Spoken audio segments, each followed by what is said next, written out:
ಈಗ ಮುಂದೆ ಹೊಸ ಅಧ್ಯಾಯಕ್ಕೆ ಹೋಗೋಣ ಅಂತ. ಇದು ತ್ರಿಕೋನಮಿತಿಗೆ ಸಂಬಂಧ ಇರೋದು. ತ್ರಿಕೋನಮಿತಿಯ ಕೆಲವು ಅನ್ವಯಗಳು ಅಂದ್ರೆ ಎಲ್ಲೆಲ್ಲಿ ಇದನ್ನು ಉಪಯೋಗಿಸ್ತಾರೆ, ನಿತ್ಯ ಜೀವನದಲ್ಲಿ ಎಲ್ಲಿ ಉಪಯೋಗ ಆಗ್ತದೆ, ಎದಕ್ಕೆ ಇದನ್ನ ಹೇಗೆ ಉಪಯೋಗಿಸ್ತಾರೆ. ನಾವು ಮೊದಲೇ ಕಲ್ತೀವಿ, ಇಂಜಿನಿಯರಿಂಗ್ ದಲ್ಲಿ ಉಪಯೋಗಿಸ್ತಾರೆ, ಅಳತೆ ಮಾಡೋದ್ರಲ್ಲಿ ಇದರದ್ದು ತುಂಬಾ ಉಪಯೋಗವಿದೆ. ಇಲ್ಲಿ ನೋಡಿ ಏನಿದೆ, ಇದು ಕುತುಬ್ ಮಿನಾರ್ ಇದೆ. ಕುತುಬ್ ಮಿನಾರದ್ದು ಎತ್ತರವನ್ನು ಕಂಡುಹಿಡಿಯೋದಂದ್ರೆ ಏನು, ಟೇಪ್ ಇಟ್ಕೊಂಡು ಹೋಗಿ ಕಂಡುಹಿಡ್ಲಿಕ್ಕೆ ಆಗಲ್ಲ. ಆದ್ದರಿಂದ ನಾವೇನು ಇವು ಕೆಲವೊಂದು ವಿಷಯಗಳು ಗೊತ್ತಿದ್ದು ಅಂದ್ರೆ ನಾವು ಇದನ್ನ ಸರಳವಾಗಿ ಅದರ ಎತ್ತರವನ್ನು ಕಂಡುಹಿಡಿಯಬಹುದು. ಈ ಅಧ್ಯಾಯದಲ್ಲಿ ವಿವಿಧ ವಸ್ತುಗಳ ಎತ್ತರ ಮತ್ತು ದೂರ ಏನಂದ್ರೆ ಇಲ್ಲಿ ನಾವೇನು ಕಲಿತಾ ಇರ್ತೀವಿ ಅಂದ್ರೆ ತ್ರಿಕೋನಮಿತಿಯ ಅನ್ವಯ ಎತ್ತರ ಮತ್ತು ದೂರವನ್ನು ಕಂಡುಹಿಡಲಿಕ್ಕೆ ಉಪಯೋಗಿಸ್ತಾ ಇದ್ದೀವಿ. ಅದನ್ನು ನೀವು ಅಳೆಯದನೆ, ಅದನ್ನ ನೀವು ಟೇಪ್ ಅಥವಾ ಏನೋ ದೊಡ್ಡ ಇದ್ರದ್ದು ಏನೋ ಉಪಕರಣದಿಂದ ಅಳೆಯಲಾರದನೆ ನೀವು ಹೆಂಗೆ ಕಂಡುಹಿಡಿಬಹುದು ಅಂತ ಇಲ್ಲಿ ನಾವು ಕಲಿತಾ ಇದ್ದೀವಿ. ಈ ಅಧ್ಯಾಯದಲ್ಲಿ ವಿವಿಧ ವಸ್ತುಗಳ ಎತ್ತರ ಮತ್ತು ದೂರವನ್ನು ನೈಜವಾಗಿ ಅಳೆಯದೆ ಅವುಗಳನ್ನು ಕಂಡುಹಿಡಿಯಲು ತ್ರಿಕೋನಮಿತಿಯು ಹೇಗೆ ಸಹಾಯಕವಾಗಿದೆ ಎಂದು ಇಲ್ಲಿ ನೋಡೋಣ. ಇಲ್ಲಿ ನೋಡಿ, ಫಸ್ಟಿಗೆ ಎತ್ತರ ಮತ್ತು ದೂರ. ಈಗೇನಿದೆ ಈ ಚಿತ್ರ ನಾವು ಹಿಂದಿನ ಅಧ್ಯಾಯದಲ್ಲಿ ನೋಡಿದ್ವಿ. ಈ ಕುತುಬ್ ಮಿನಾರನ್ನು ಚಿತ್ರದಲ್ಲಿ ಇಲ್ಲಿ ವಿದ್ಯಾರ್ಥಿ ಒಬ್ಬರು ನಿಂತಿದ್ದಾರೆ. ಎ ಬಿಂದುವಿನಲ್ಲಿ ವಿದ್ಯಾರ್ಥಿ ನಿಂತಿದ್ದಾರೆ. ವಿದ್ಯಾರ್ಥಿಯು ಕಣ್ಣಿನಿಂದ, ನಾವು ನೋಡೋದೆಲ್ಲ ಕಣ್ಣಿನಿಂದ ಮೀನಾರ್ ಮೇಲ್ ತುದಿಗೆ, ಇಲ್ಲಿ ನೋಡ್ತಾರ ಇಲ್ಲಿ ಒಂದು ಸಿ ಬಿಂದು ಇದೆ ತುಟ್ಟ ತುದಿಯಲ್ಲಿ, ಮೇಲ್ ತುದಿಗೆ ಎಳೆದ ರೇಖೆಯು ಎಸಿ ಏನಂತಾರೆ, ಇದಕ್ಕೆ ದೃಷ್ಟಿ ರೇಖೆ ಅಂತಾರೆ. ನಾವು ಇಲ್ಲಿಂದ ಏನು ನೋಡ್ತೀವಲ್ಲ ಅದನ್ನ ನೀವು ಅದನ್ನು ಊಹೆ ಮಾಡಿದ್ರೆ, ಒಂದು ರೇಖೆಯನ್ನು ಊಹೆ ಮಾಡಿದ್ರೆ ಆ ರೇಖೆಗೆ ಏನಂತೀವಿ, ದೃಷ್ಟಿ ರೇಖೆ ಅಂತ ಹೇಳ್ತಾರೆ. 9ನೇ ಅಧ್ಯಾಯ ತ್ರಿಕೋನಮಿತಿಯ ಕೆಲವು ಅನ್ವಯಗಳು.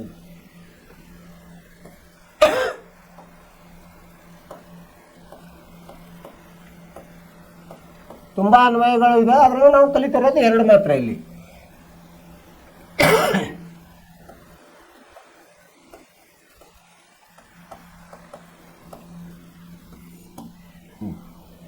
ಈಗ ಮೊದಲಿಗೆ ಏನು, ದೃಷ್ಟಿ ರೇಖೆ ಇಲ್ಲಿ ಕಲಿತಾ ಇರೋದು.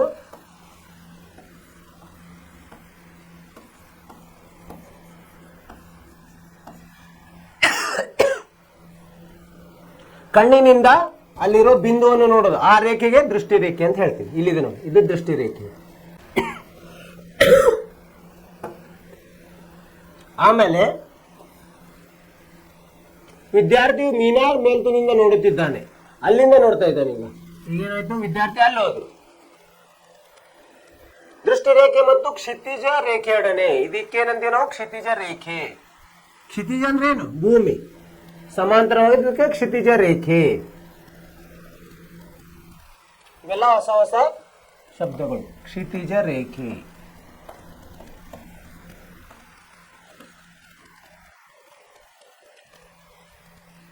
ದೃಷ್ಟಿ ರೇಖೆ ಮತ್ತು ಕ್ಷಿತಿಜ ರೇಖೆ ಉಂಟಾದ ಕೋನ BAC. ಇದು BAC ಏನಿದೆಲ್ಲ ಅದಕ್ಕೆ ಏನಂತೀವಿ ನಾವು, ಉನ್ನತ ಕೋನ. ಮೇಲ್ಗಡೆ ನೋಡೋದಕ್ಕೆ ಉನ್ನತ ಕೋನ ಅಂತ ಹೇಳ್ತೀವಿ. ದೃಷ್ಟಿ ರೇಖೆ ಯಾವ್ದಿಲ್ಲ, AC ದೃಷ್ಟಿ ರೇಖೆ. ಆಮೇಲೆ ಇದು ಯಾವುದು, ಕ್ಷಿತಿಜ ರೇಖೆ ಯಾವುದು, AB. ಆಮೇಲೆ ಉನ್ನತ ಕೋನ ಅಂದ್ರೆ ಮೇಲೆ, ಉನ್ನತ ಅಂದ್ರೆ ಮೇಲೆ ನೋಡೋದು, ಕೆಳಗಿಂದ ಮೇಲೆ ನೋಡ್ತೀವಿ. ಅದು ಯಾವುದು, BAC ಅನ್ಬೋದು, CAB ಅನ್ಬೋದು. ಕೋನ BAC ಇದು ಏನು, ಉನ್ನತ ಕೋನ. ಅರ್ಥವಾಯ್ತು? 3 ಇವು ಇಲ್ಲಿ ವಿಷಯಗಳು, ದೃಷ್ಟಿ ರೇಖೆ, ಕ್ಷಿತಿಜ ರೇಖೆ ಮತ್ತು ಉನ್ನತ ಕೋನ. ಮುಂದಿನ ಏನಂದ್ರೆ, ದೃಷ್ಟಿ ರೇಖೆಯು ವೀಕ್ಷಕನ ಕಣ್ಣಿನಿಂದ ವೀಕ್ಷಕನು ಗಮನಿಸುತ್ತಿರುವ ವಸ್ತುವಿನ ಮೇಲಿನ ಒಂದು ಬಿಂದುವನ್ನು ಸೇರಿಸುವಂತೆ ಎಳೆದ ರೇಖೆ ಆಯಿತು. ಇದು ದೃಷ್ಟಿ ರೇಖೆ ಏನಂತ ನಿಮ್ಗೆ ಗೊತ್ತಾಯ್ತು. ಆಮೇಲೆ ವೀಕ್ಷಿಸುತ್ತಿರೋ ಒಂದು ಬಿಂದುವು ಕ್ಷಿತಿಜ ಮಟ್ಟದಿಂದ ಮೇಲೆ ಇದ್ರೆ ಏನಂತೀವಿ ನಾವು ಅದನ್ನ, ಅಂದರೆ ಒಂದು ವಸ್ತುವನ್ನು ನೋಡಲು ನಮ್ಮ ತಲೆಯನ್ನು ಮೇಲೆತ್ತಿದೆ, ಮೇಲಿಂದ ನೋಡ್ಬೇಕಾಗಿತ್ತು. ಆ ಸಂದರ್ಭದಲ್ಲಿ ದೃಷ್ಟಿ ರೇಖೆ ಕ್ಷಿತಿಜ ರೇಖೆ ನಡುವೆ ಏರ್ಪಟ್ಟ ಕೋನವು ವೀಕ್ಷಿಸುತ್ತಿರೋ ಬಿಂದುವಿನ ಉನ್ನತ ಕೋನ ಅಂತ ಹೇಳ್ತೀವಿ. ಈಗ ಮೇಲ್ಗಡೆ ನೋಡಿ ಏನು ಕೋನ ಆಗ್ತದಲ್ಲ, ಆ ಕೋನಕ್ಕೆ ಉನ್ನತ ಕೋನ ಆಗ್ತದೆ.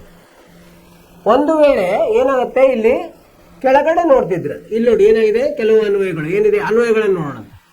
ಇಲ್ಲಿ ನೋಡಿ, ಒಬ್ಬಕ್ಕೆ ಒಂದು ಹುಡುಗಿ ಇದ್ದಾಳೆ. ಇಲ್ಲಿ ನೀಡಿರುವ ಚಿತ್ರದಲ್ಲಿನ ಸಂದರ್ಭವನ್ನು ಪರಿಗಣಿಸೋಣ. ಉಪ್ಪರಿಗೆ ಮೇಲೆ ಕುಳಿತಿರುವ ಇಲ್ಲಿ ಇದು ಕ್ಷಿತಿಜ ಮಟ್ಟ ಅಂದ್ರೆ ಭೂಮಿಗೆ ಸಮವಾಗಿರೋದಕ್ಕೆ ಕ್ಷಿತಿಜ ಮಟ್ಟ ಅಂತ ಹೇಳ್ತಾರೆ. ಇಲ್ಲಿ ಮೇಲಿಂದ ಕೆಳಗಡೆ ನೋಡಿದ್ರೆ ಅವಾಗ ಏನಾಗ್ತದೆ, ಕ್ಷಿತಿಜ ಮಟ್ಟ ಇಲ್ಲೇ ಇರ್ತದೆ, ದೃಷ್ಟಿ ರೇಖೆ ಅದೇ ಇರ್ತದೆ. ಮೇಲಿಂದ ಕೆಳಗಡೆ ನೋಡ್ತಿದ್ರೆ ನೀವು ಅಟ್ಟದ ಮೇಲೆ ಇಟ್ಟು ಏನೋ ರೋಡ್ ಮೇಲೆ ಹೋಗೋದು ಏನಾದ್ರು ನೋಡಿದ್ರೆ ಅದಕ್ಕೆ ಏನಂತೀವಿ ನಾವು ಅವನತ ಕೋನ ಅಂತ ಹೇಳ್ತೀವಿ. ಇನ್ನೊಂದು ಅವನತ ಕೋನ. ಕೆಳಗಡೆ ನೋಡ್ತಿರ್ತಾವ ಅಂದ್ರೆ ಏನಾಗುತ್ತೆ, ಇಲ್ಲಿ ಏನಾಗುತ್ತೆ, ವಸ್ತು ದೃಷ್ಟಿಗಿಂತ ಕೆಳಗಡೆ ಇರ್ತದೆ. ಇಲ್ಲಿ ನೋಡಿ, ಉಪ್ಪರಿಗೆ ಮೇಲೆ ಕೂತಿದ್ದಾಳೆ, ಕೆಳಗೆ ನೋಡುತ್ತಾ ದೇವಾಲಯದ ಮೆಟ್ಟಿಲ ಮೇಲೆ ಇರುವ ಹೂಕುಂಡವನ್ನು ವೀಕ್ಷಿಸುತ್ತಾಳೆ. ಇಲ್ಲೇನಾಗುತ್ತೆ, ದೃಷ್ಟಿ ರೇಖೆಯು ಕ್ಷಿತಿಜ ಮಟ್ಟದಿಂದ ಕೆಳಗಿದೆ. ಇಲ್ಲೇನಾಗ್ತದೆ, ದೃಷ್ಟಿ ರೇಖೆ ಕ್ಷಿತಿಜ ಮಟ್ಟಕ್ಕಿಂತ ಕೆಳಗೆ.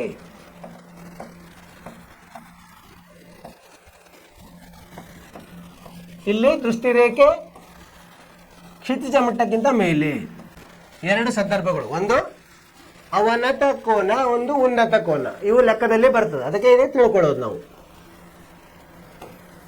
ಇಲ್ಲಿ ನೋಡಿ ಏನಾಯ್ತು, ಇಲ್ಲಿ ಮೇಲೆ ನೋಡ್ತಿದ್ಲು, ಇಲ್ಲಿ ಕೆಳಗಡೆ ನೋಡ್ತಿರ್ತಾಳೆ.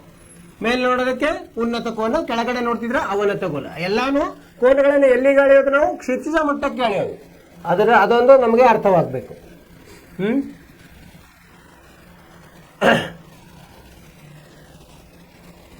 ಈಗ ಮತ್ತೊಮ್ಮೆ ಚಿತ್ರ 9.1 ಪರಿಗಣಿಸೋಣ. ನೈಜವಾಗಿ ಅಳೆಯದೆ ಮೀನಾರ್ ಎತ್ತರ ಸಿಡಿಯನ್ನು ಕಂಡುಹಿಡಿಯಬೇಕಾದರೆ ನಿಮಗೂ ಕೆಲವು, ಈಗ ನೋಡಿ ಇಲ್ಲಿ ಇದರ ಎತ್ತರವನ್ನು ಕಂಡುಹಿಡಿಬೇಕು. ಏನೇನು ಬೇಕಾಗುತ್ತೆ ನಮಗೆ, ಈ ಎಷ್ಟು ದೂರ ಇದ್ದಾಳೆ ಅದು ಒಂದು ಬೇಕು, ಈ ಕೋನ ಇದ್ರೆ ಸಾಕು.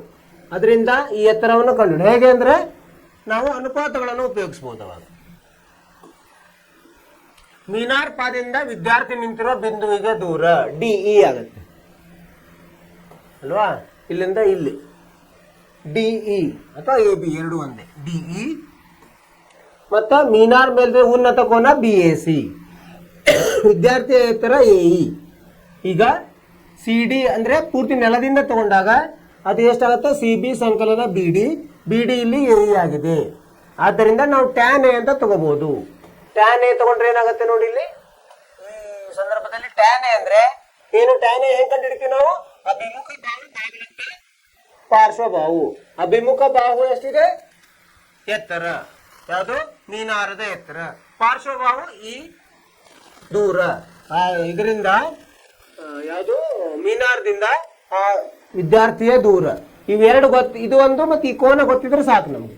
ಕೋನವನ್ನು ಅಳೆಯಲಿಕ್ಕೆ ನಮ್ಮ ಹತ್ರ ಉಪಕರಣ ಇರ್ತವೆ. ಆಮೇಲೆ ನೆಲದ ಮೇಲಿನ ಉದ್ದವನ್ನು ನಾವು ಅಳತೆಯನ್ನು ಸರಳವಾಗಿ ಮಾಡಬಹುದು.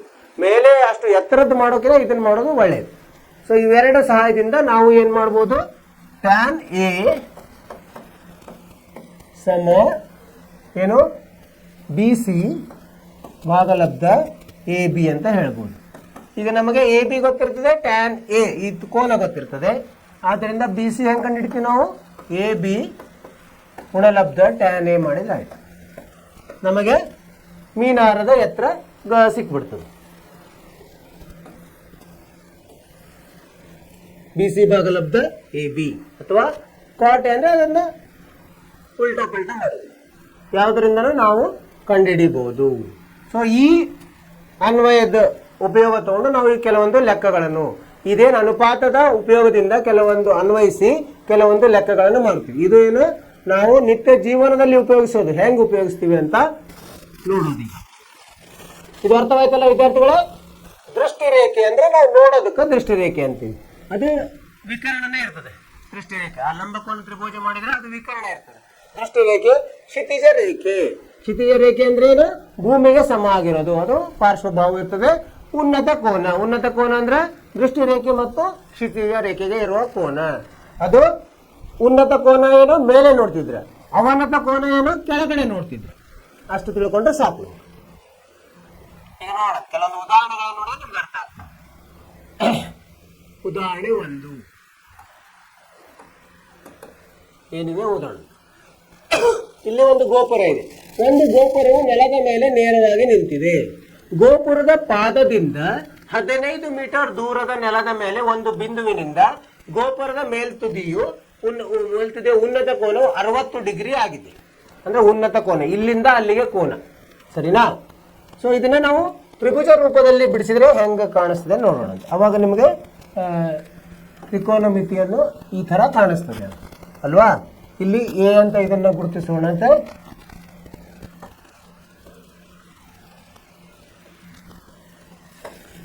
ಇದು ಎ, ಇದು ಬಿ, ಇದು ಸಿ.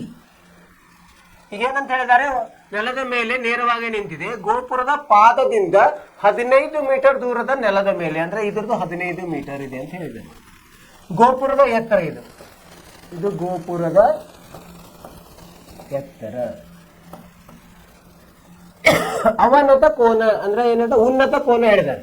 ಅಂದ್ರೆ ಈ ಬಿಂದುವಿನಿಂದ ಗೋಪುರದ ತುದಿ ಒಂದು ಕೋನ 60 ಡಿಗ್ರಿ ಅಂತ ಹೇಳಿದ್ದಾರೆ. ಏನ್ ಕಂಡುಹಿಡಿಯಲಿಕ್ಕೆ ಗೋಪುರದ ಎತ್ತರವನ್ನು ಕಂಡುಹಿಡಿಯಿರಿ. ಇದನ್ನ ನಾವು ಹೆಂಗ್ ಕಂಡುಹಿಡಿಯಬೇಕು? ಈಗ ನೋಡಿ, ಈ ತ್ರಿಭುಜದಲ್ಲಿ ಎ ಬಿ ಏನಾಗುತ್ತೆ, ಈಗ ಈ ಕೋನಕ್ಕೆ ಸಂಬಂಧಿಸಿದಂತೆ ಅಭಿಮುಖ ಬಾಹು ಆಗ್ತದೆ. ನಮಗೆ ಏನ್ ಗೊತ್ತಿದೆ? ಪಾರ್ಶ್ವ ಬಾಹು ಗೊತ್ತಿದೆ. ಅಭಿಮುಖ ಬಾಹು ಕಂಡುಹಿಡಿಬೇಕು, ಪಾರ್ಶ್ವ ಬಾಹು ಗೊತ್ತಿದೆ, ಕೋನ ಗೊತ್ತಿದೆ. ಅಂದ್ರೆ ಇನ್ನು ಯಾವ್ದು ಉಪಯೋಗಿಸ್ಬೋದು ನಾವಿಲ್ಲಿ? ಟ್ಯಾನ್ ಅಥವಾ ಕೋಟೆಯನ್ನು ಉಪಯೋಗಿಸಬಹುದು, ಅದು ತಿಳ್ಕೊಬೇಕು. ಪರಿಹಾರ ಈಗ ಹೆಂಗ?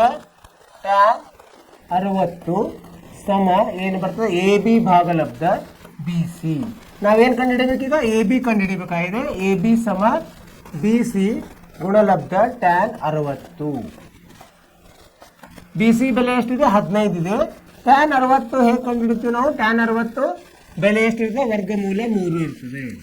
ಹೀಗಾಗಿ 15 ವರ್ಗಮೂಲ 3 ಮೀಟರ್. ಇದು ಗೋಪುರದ ಎತ್ತರ. ಸರಿಯಾಗಿದೆ, ಅರ್ಥವಾಯ್ತು ವಿದ್ಯಾರ್ಥಿಗಳ? ಸರಳವಾಗಿದೆ. ಏನಂದ್ರೆ 3 ವಿಷಯಗಳಲ್ಲಿ 2 ವಿಷಯ ಗೊತ್ತಿರ್ತದೆ, ಒಂದು ವಿಷಯ ಕಂಡುಹಿಡಿದು. ಇಲ್ಲಿ 3 ವಿಷಯಗಳು ಯಾವುವು? ಒಂದು ಗೋಪುರದ ಎತ್ತರ ಒಂದು ವಿಷಯ, ಪಾರ್ಶ್ವಭಾವ ಒಂದು ವಿಷಯ, ಕೋನ ಒಂದು ವಿಷಯ. ನಮಗೇನು ಗೊತ್ತಿದೆ? ಪಾರ್ಶ್ವಭಾವ ಗೊತ್ತಿದೆ, ಕೋನ ಗೊತ್ತಿದೆ, ಎತ್ತರ ಕಂಡುಹಿಡಿಯುವುದು. ಅದನ್ನ ಏನು ಮಾಡಬಹುದು ನಾವು? ಮರು ಜೋಡಣೆ ಮಾಡಿ ಕಂಡುಹಿಡಿದೀವಿ ನಾವು. ಯಾವ್ದ ಅನುಪಾತವನ್ನು ಉಪಯೋಗಿಸ ಅದು ನಮ್ಗೆ ಗೊತ್ತಿರಬೇಕು. ಸೈನ್ ಉಪಯೋಗಿಸ್ಬೇಕಾ, ಕಾಸ್ ಉಪಯೋಗಿಸ್ಬೇಕಾ, ಕಾಸೆಕ್ ಉಪಯೋಗಿಸ್ಬೇಕಾ, ಸೆಕ್ ಉಪಯೋಗಿಸ್ಬೇಕಾ, ಟ್ಯಾನ್ ಉಪಯೋಗಿಸ್ಬೇಕಾ, ಕಾಟ್ ಉಪಯೋಗಿಸ್ಬೇಕಾ. ಈಗ ಕೊಟ್ಟಿರೋ 2 ಬಾಹು ಯಾವಂತ ತಿಳ್ಕೊಂಡು ಮೇಲೆ ನಾವು ಉಪಯೋಗಿಸ್ಲಿಕ್ಕೆ ಗೊತ್ತಾಗ್ತದೆ. ಇಲ್ಲಿ ಏನಿದೆ? ಅಭಿಮುಖ ಬಾಹು ಕೇಳಿದ್ದಾರೆ, ಪಾರ್ಶ್ವ ಬಾಹು ಕೊಟ್ಟಿದ್ದಾರೆ. ಸೊ ಇವೆರಡರ ಅನುಪಾತ ಎಲ್ಲಿ ಬರ್ತದೆ? ಟ್ಯಾನ್ ಮತ್ತು ಕಾಟ್ ಅಲ್ಲಿ ಬರ್ತದೆ. ಸೊ ನಾವು ಟ್ಯಾನ್ ಅನ್ನು ಉಪಯೋಗಿಸಿ ಕಂಡುಹಿಡಿದ್ವಿ. ನೀವು ಕಾಟ್ ಹಿಡಿದ್ರೆ ಕಂಡುಹಿಡಿಬಹುದು. ಅದರಿಂದ ಅದರ ಬದಲಾಗ್ತದೆ, ಉತ್ತರ ಒಂದೇ ಬರ್ತದೆ. ಮುಂದಿನ ಉದಾಹರಣೆ ಹೋಗೋಣಂತೆ. ಉದಾಹರಣೆ 2 ಏನಿದೆ ನೋಡಿ. ವಿದ್ಯುತ್ ಶಾಸ್ತ್ರಜ್ಞರೊಬ್ಬರು, ಅಂದ್ರೆ ವಿದ್ಯುತ್ ಶಾಸ್ತ್ರಜ್ಞರು ಯಾರು? ಎಲೆಕ್ಟ್ರಿಸಿಟಿ ಅಂದ್ರೆ ನಮ್ಮ ವಿದ್ಯುತ್ ಅನ್ನ ಅದರಲ್ಲಿ ಕೆಲಸ ಮಾಡೋದು. 5 ಮೀಟರ್ ಎತ್ತರದ ಕಂಬದ ಮೇಲೆ ವಿದ್ಯುತ್ ದೋಷವನ್ನು ದುರಸ್ತಿ ಮಾಡಬೇಕಾಗುತ್ತೆ. 5 ಮೀಟರ್ ಎತ್ತರದ ಏನದು ಕಂಬ ಇದೆ, ಕಂಬದ ಎತ್ತರ ಕೊಟ್ಟಿದ್ದಾರೆ. ವಿದ್ಯುತ್ ದೋಷವನ್ನು ದುರಸ್ತಿ ಮಾಡಬೇಕಾಗಿದೆ. ಕಂಬದ ಮೇಲ್ತುದಿಯಿಂದ 1.3 ಮೀಟರ್ ಕೆಳಗೆ ಇರುವ ಬಿಂದುವಿಗೆ ತಲುಪಿ. ಇಲ್ಲಿಗೆ ಕಂಬದ ಮೇಲ್ತುದಿಯಿಂದ 1 ಮೀಟರ್ ಕೆಳಗೆ ಇರುವ ಬಿಂದುವಿಗೆ ತಲುಪಿ ಅವರು ಏನ್ ಮಾಡಬೇಕಾಗಿದೆ? ಕ್ಷಿತಿಜಕ್ಕೆ 60 ಡಿಗ್ರಿ ಕೋನ ಏರ್ಪಡುವಂತೆ ಏನದ ಏಣಿಯನ್ನು ಉಪಯೋಗಿಸ್ತಾ ಇದ್ದಾರೆ. ಅಂದ್ರೆ ಹೆಂಗಿದೆ ಅಂದ್ರೆ ಅದು ತ್ರಿಭುಜವನ್ನು ರಚಿಸಿದಾಗ ನಮ್ಗೆ ಅರ್ಥ ಆಗ್ತದೆ. ಈ ತರ ತ್ರಿಭುಜ ಇದೆ, ಸರಿನಾ? ಇಲ್ಲಿ ತುದಿ ಇದು ಎ ಅಂತ ಇದೆ. ಅವರು ಏನ್ ಮಾಡ್ತಿದ್ದಾರೆ? ತ್ರಿಭುಜ ಮೊದಲು ಒಂದು ಕಂಬವನ್ನು ರಚಿಸೋಣ. ಇದು ಕಂಬ. ಸೊ ಇದಕ್ಕೆ ಒಂದು ಏಣಿಯನ್ನು ಇಡಬೇಕು. ಅವರು ಹೆಂಗಿಡ್ತಾರೆ ಏಣಿ? ಅವರು ಇಲ್ಲಿಂದ ಹೀಗೆ ಇಟ್ಟು, ಈಗ ಅವರು ಇದು ಎ ಅಂತ ಹೇಳಿ ಬರೆಯೋಣ, ಇದಕ್ಕೆ ಬಿ ಅಂತ ಹೆಸರು ಕೊಡೋಣ, ಕೆಳಗಡೆ ಇದಕ್ಕೆ ಸಿ, ಇದು ಡಿ. ಬಿ ಸಿ ಏನದು? ಬಿ ಸಿ ಏಣಿ ಕೊಟ್ಟಿರೋದು ಬರೆಯೋಣ. ಬಿ ಸಿ ಅಂದ್ರೆ ಏಣಿ. ಏಣಿಯ ಎತ್ತರ ಕೊಟ್ಟಿದಾರ ನೋಡೋಣಂತೆ. ಅವರು ದುರಸ್ತಿ ಕಾರ್ಯ ಮಾಡಬೇಕಾದ್ರೆ 5 ಮೀಟರ್ ಕಂಬ ಕೊಟ್ಟಿದ್ದಾರೆ, ಅಂದ್ರೆ ಎಡಿ ಕೊಟ್ಟಿದ್ದಾರೆ. ಎಡಿ ಸಮ ಎಷ್ಟು? 5 ಮೀಟರ್ ಕೊಟ್ಟಿದ್ದಾರೆ. ಇಲ್ಲಿಂದ ಎ ಬಿ ಕೊಟ್ಟಿದ್ದಾರೆ. ಎ ಬಿ ಎಷ್ಟು ಅಂತಿದ್ದಾರೆ ಅವರು? ಕೆಳಗಡೆ ಎಷ್ಟು? ಮೇಲ್ತುದಿಂದ 1.3 ಮೀಟರ್ ಕೆಳಗಡೆ ಇದು. ಹಾಗಾಗಿ ನಮಗೆ ಇನ್ನೊಂದು ಕೋನ ಕೊಟ್ಟಿದ್ದಾರೆ. ಈ ಕೋನ ಎಷ್ಟು? 60 ಡಿಗ್ರಿ ಏಣಿ ಇಡ್ತಾರೆ. ಕೋನ ಸಿ ಎಷ್ಟು? 60 ಡಿಗ್ರಿ. ಈಗ ಬಿ ಡಿ ಹೆಂಗೆ ಕಂಡುಹಿಡಿತೀವಿ ನಾವು? ಬಿ ಡಿ ಸಮ ಎ ಡಿ ಋಣ ಏನು ಮಾಡ್ತೀವಿ? ಎ ಬಿ ಮಾಡ್ತೀವಿ. ಎಷ್ಟಾಯ್ತು? ಎ ಡಿ 5 ಋಣ 1.3 ಅಂದರೆ ಎಷ್ಟು ಬಂತು? 3.7 ಆಗುತ್ತೆ ಅಲ್ವಾ? 3.7 ಆಗುತ್ತೆ. ಇದು ಯಾಕೆ ಕಂಡುಹಿಡಿದ್ವಿ ಅಂದ್ರೆ ನಮಗೆ ಏನು ಕಂಡುಹಿಡಿದ್ರು? ಹಾಗಾದರೆ ಬಿಂದು ಬೇಗವು ಇದ್ರದ್ದು ಕೇಳಿದ್ದಾರೆ, ಬಿ ಸಿ ಕೇಳಿದ್ದಾರೆ.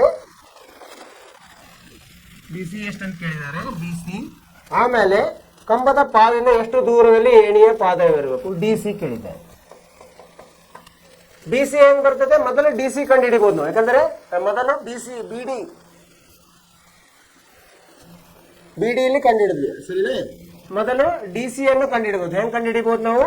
ಟ್ಯಾನ್ ಕಂಡು ಹಿಡಿಬಹುದು. ಟ್ಯಾನ್ ಅನ್ನು ಉಪಯೋಗಿಸಿ ಅಥವಾ ಸೈನ್ ಅನ್ನು ಉಪಯೋಗಿಸಿದ್ರೆ ಬಿ ಸಿ ಬರ್ತದೆ. ಸೈನ್ 60 ಸಮ ಏನು? ಬಿ ಡಿ ಭಾಗಲಬ್ಧ ಅಭಿಮುಖ ಬಾಹು ಭಾಗಲಬ್ಧ ವಿಕರ್ಣ, ಸರಿನಾ? ಬಿ ಡಿ ಎಷ್ಟು ಬಂದಿದೆ? 3.7 ಇದೆ. ಸೈನ್ 60 ಅಂದ್ರೆ ಏನು? ವರ್ಗಮೂಲ 3 ಭಾಗಲಬ್ಧ 2 ಸಮ 3.7 ಭಾಗಲಬ್ಧ ಬಿ ಸಿ. ಬಿ ಸಿ ಎಷ್ಟಾಯ್ತು? ಈಗ ಇಲ್ಲಿ ಹೋಗಿ ಇದು ಬರ್ತದೆ 7.4 ವರ್ಗಮೂಲ 3 ಆಯ್ತು. ಇಲ್ಲ, ಕೆಳಗಡೆ ಬರ್ತದೆ ವರ್ಗಮೂಲ ಭಾಗಲಬ್ಧ ವರ್ಗಮೂಲ 3 ಆಗ್ತದೆ. ಇಲ್ಲಿ ಮೇಲೆ ಕೆಳಗೆ ವರ್ಗಮೂಲ 3ರಿಂದ ಗುಣಿಸೋಣಂತೆ. ಏನು ಬರ್ತದೆ? 7.4 ಭಾಗಲಬ್ಧ 3 ಗುಣಲೆ ವರ್ಗಮೂಲ 3. 3 2 6 3 2 6 ಇದೇನಾಯಿತು? 3.7 ಗುಣಲೆ 2 ಅಂದರೆ ಎಷ್ಟು? 7.4 ಭಾಗಲಬ್ಧ 3 2 6 1 ಉಳಿತು 3 4 12 ಇದು ಬಂದು ಇದನ್ನು ಬಿಡಿಸಿದಾಗ ನಮಗೆ 4.28 ಬರ್ತದೆ ಮೀಟರ್. ಇದರದ್ದು ಇದು ಯಾವ್ದು ಬಂತು? ಈಗ ಬಿ ಸಿ ಬಂತು. ಬಿ ಸಿ ಅಂದ್ರೆ ಇದು ಏಣಿಯ ಉದ್ದ. ಈಗ ಇದು ಬಂದ ಮೇಲೆ ನಾವು ಹೆಂಗ್ ಕಂಡು ಡಿ ಸಿ ಹೆಂಗ್ ಕಂಡು ಹಿಡಿತೀವಿ? D C ಪಕ್ಕದಲ್ಲಿದೆ.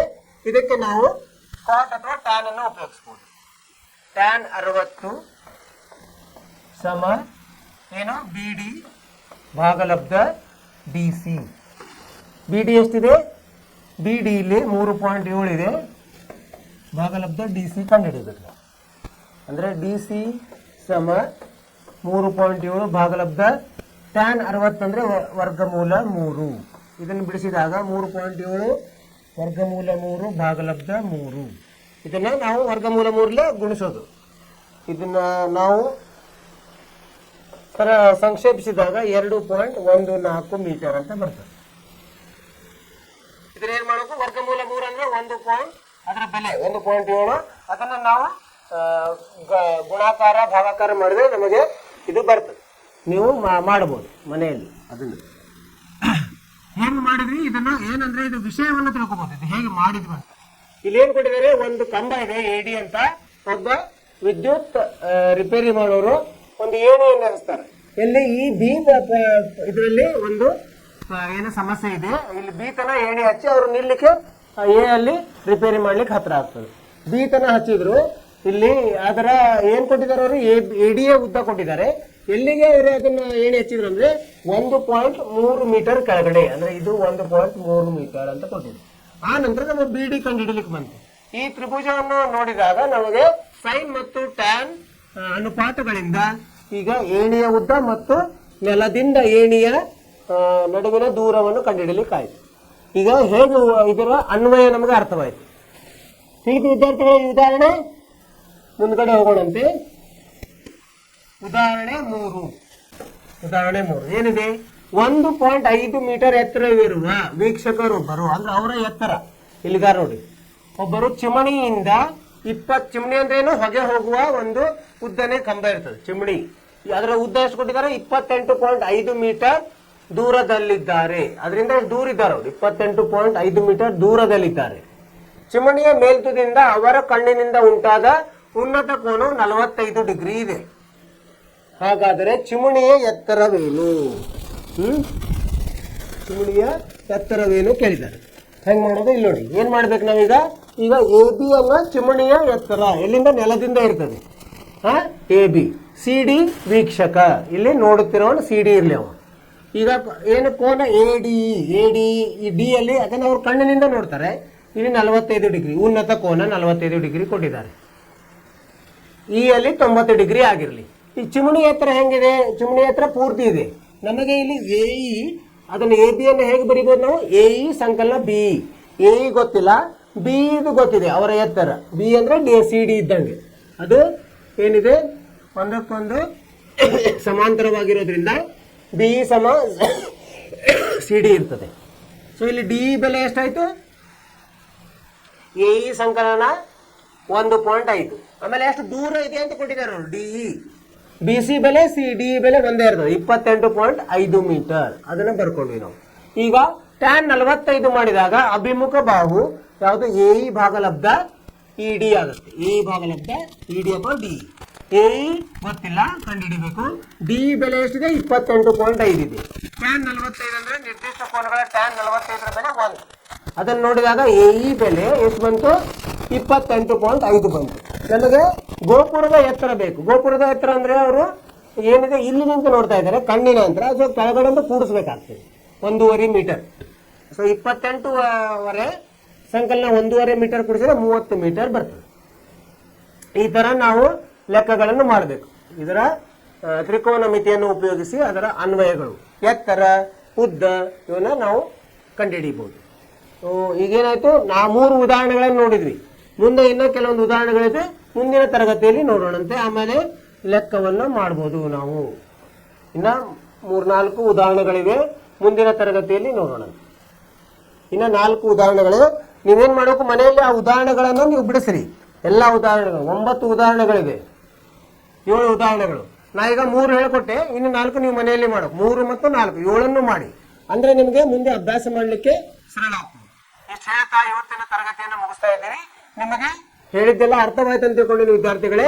ನೀವೇನ್ ಮಾಡಬೇಕು? ಇವನ್ನ ಸರಿಯಾಗಿ ಮನನ ಮಾಡಬೇಕು ಮತ್ತು ಮನೆಗೆಲಸ ಜಾಸ್ತಿ ಅಂದ್ರೆ ಅದನ್ನು ಪುನರಾವರ್ತನೆ ಮಾಡಬೇಕು. ಪುನರಾವರ್ತನೆ ಮಾಡಿದಷ್ಟು ನಿಮಗೆ ಅದರಲ್ಲಿ ನೀವು ಏನಾದ್ರು ಪರಿಣಿತರಾಗ್ತದೆ. ಇಷ್ಟು ಹೇಳ್ತಾ ಇವತ್ತಿನ ತರಗತಿಯನ್ನು ಮುಗಿಸ್ತಾ ಇದ್ದೀವಿ. ನೀವೇನ್ ಮಾಡಬೇಕು? ನಿಮ್ಮ ಬಗ್ಗೆ ಕಾಳಜಿ ತಗೋಬೇಕು, ಆರೋಗ್ಯದ ಬಗ್ಗೆ ಕಾಳಜಿ ತಗೋಬೇಕು, ಪಠ್ಯೇತರ ಚಟುವಟಿಕೆಯಲ್ಲಿ ಭಾಗವಹಿಸಬೇಕು ಮತ್ತೆ ನಗ್ತಾ ಇರಬೇಕು. ಮುಂದಿನ ತರಗತಿಯಲ್ಲಿ ಭೇಟಿಯಾಗೋಣ ಅಂತ. ಅಲ್ಲಿವರೆಗೆ ನಿಮಗೆ ಶುಭವಾಗಲಿ. ನಮಸ್ಕಾರ.